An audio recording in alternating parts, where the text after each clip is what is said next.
眼前这只体型庞大、眼神清澈、7岁了还只想跟饲养员马卡巴卡的小熊，就是熊猫界的小孩哥胖大海。胖大海从小就长得软萌可爱，英华妈妈特别喜欢把它放在肚皮上，像摇摇船一样左右摇晃，哄小家伙睡觉，还把大海浑身上下舔得粉粉嫩嫩的。因此，在那1年的熊猫宝宝见面会上，胖大海在一众黑白团子里显得格外扎眼，个头大了好几倍，不说全身还粉嘟嘟的。于是他默默缩成一团，假装自己很合群。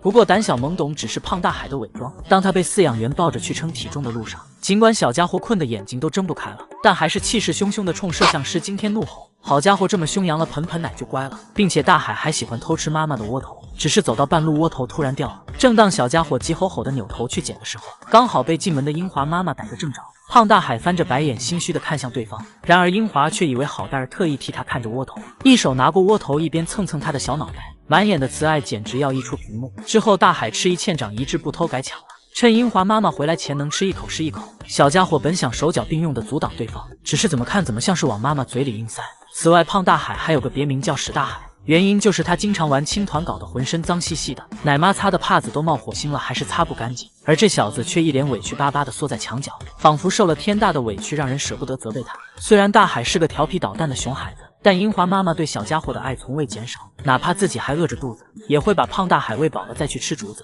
因为避风峡的熊猫每熊都有个大山头，英华妈妈担心调皮的胖大海会走丢，恨不能时刻把小家伙抱在怀里。看到胖大海爬上数十米高的大树，英华妈妈在树下急得团团转，却没有大吼，生怕小家伙受到惊吓再摔下来。直到胖大海稳稳当当的安全下树，华妈妈才生气的把他抱在怀里数落：“你这个熊孩子，吓死为娘了！”虽然英华妈妈喜欢吃大海严选竹笋，以至于小家伙忙忙碌碌好半天白忙活，但她也会特地把好吃的苹果留给孩子，自己则走到另一边吃竹子。大海真的是从小在爱里长大的孩子，难怪如今7岁了仍是单纯懵懂的性格。希望小家伙熊生越来越幸福哦。眼前这只把奶爸锁出红温的小熊，就是2、3级的最扁仔仔小鳌拜。小家伙一展出就震惊了无数猫主，毕竟小鳌拜实在是太扁了，远远望过去还以为是一张熊猫毛毯。不过正所谓熊大18变，如今小鳌拜变成了圆滚滚的炸毛熊，体型是同伴小金豆的 Pro Max 版本。有次游客给2只小家伙拍照，明明小鳌拜坐在后面，但肉眼可见他的脸比小金豆大1圈，凭实力打破了近大远小的定律。不仅如此，小鳌拜的肥美体型也为收猫的奶爸增添了许多压力。只见他举起双手使劲往下出溜，同时岔开双腿锁住对方的腿不让走，一套小连招直接把奶爸憋出了红温，最后半拖半拽才终于把他弄走。吃一堑长一智的奶爸再来收猫时，和另一位奶爸分别抬起小鳌拜的手脚，没曾想这小子才不是娇滴滴的熊熊，一口下去奶爸差点变奶妈。这一刻切身感受到熊猫饲养员的不容易。其实小鳌拜从小就是个废头子，当初基地新生熊猫宝宝拍祝福视频，闲不住的小鳌拜在美奶妈怀里不停孤勇，一把扯下对方的眼镜后又去调戏美女，简直比过年的年猪还要难按。小鳌拜之所以能从最扁仔仔摇身一变成为圆墩墩的胖宝宝，都是自己一口口吃出来的。招美妈妈的奶全被这小子包圆了。如果说小金豆吃奶是为了活着，那小鳌拜活着绝对是为了喝奶。更离谱的是，他上一秒刚吃完母乳，看到奶爸给小金豆准备的加餐盆盆奶，这小子依旧馋的哈喇子都快下来了，吓得小金豆赶紧转身加速炫完盆盆奶。这天奶爸照常给小金豆补充营养，小鳌拜闻着味就扑了上来，然后跟阻碍自己蹭奶的奶爸扭打在一起，求你了，就一口，本宝宝就尝一口。眼看小鳌拜已经被盆盆奶勾去了魂，奶爸只好咬着牙把他抱到另一边，给正在炫奶的小金豆争取时间。就是说被毛巾封印的小金豆还怪可爱的。至于小鳌拜有多痴迷盆盆奶，就算奶爸把他从内射滚出来，这小子都不愿放下手里的盆。这盆在小鳌拜面前跟个小口罩似的。有时小鳌拜和小金豆在院子里玩耍，而被榨干的招美妈妈则在角落一动不动，看上去满脸的生无可恋。果然就算是国宝熊猫也会带娃崩溃。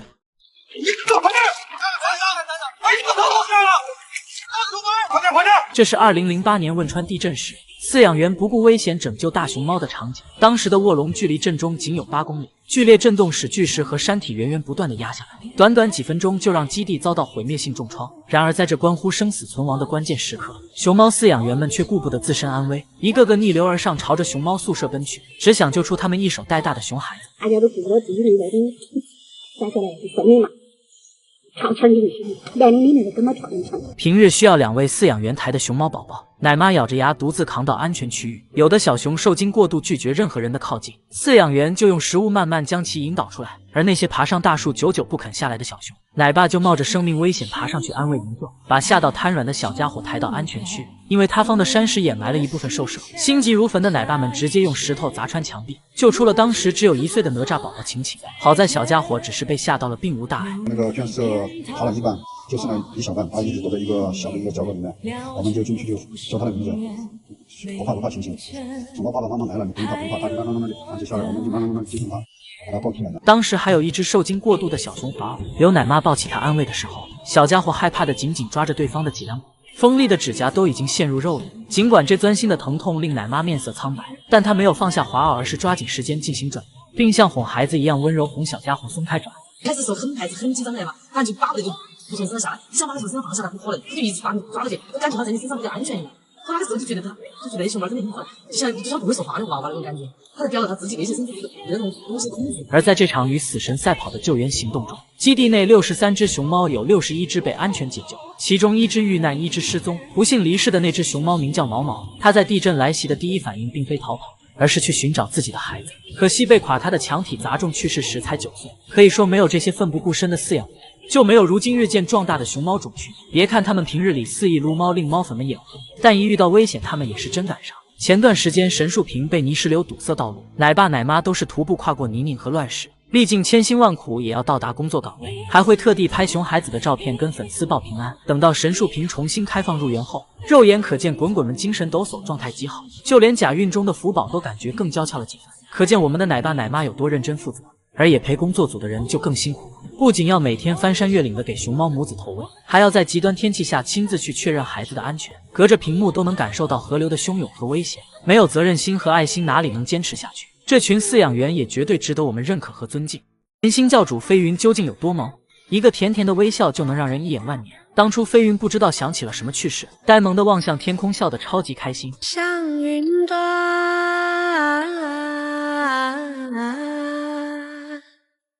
山那边，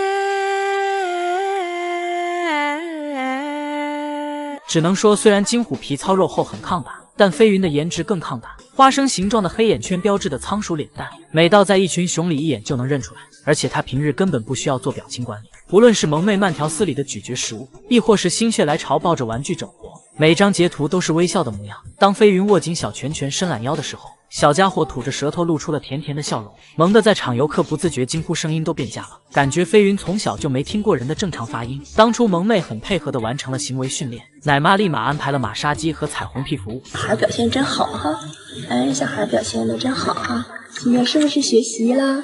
啊，今天上课了是不是？哎呀妈，小孩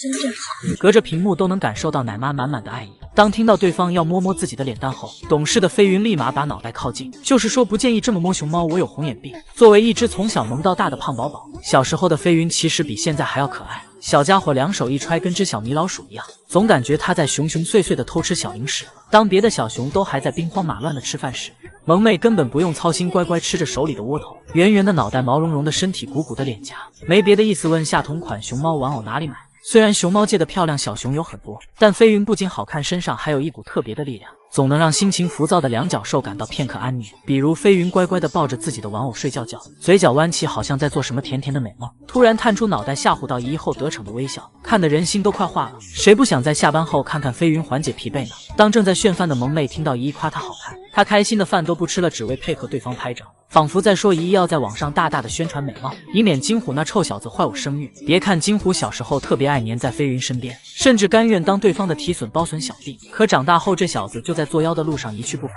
不是大摇大摆的在飞云家里玩玩具撒尿标记，就是把他和萌儿的聘礼小鳄鱼咬得稀碎。当奶爸拿着玩具来跟飞云告状时，一向情绪稳定的萌妹瞬间怒火中烧，恨不能咬开铁栏杆去找金虎拼命。看看你的小鳄鱼嘴怎么了？是不是你的小玩具啊？是不是性主动了？你是不是不高兴了？怀恨在心的飞云故意装睡诱捕金虎，趁对方想咬自己时给了他几个大壁咚，并死死咬住金虎的大脑门不撒开，急得亲妈粉大喊：能把情绪稳定的飞云惹到炸毛。金虎是有点本事在身上的，也难怪飞云闻到他的味都会翻脸。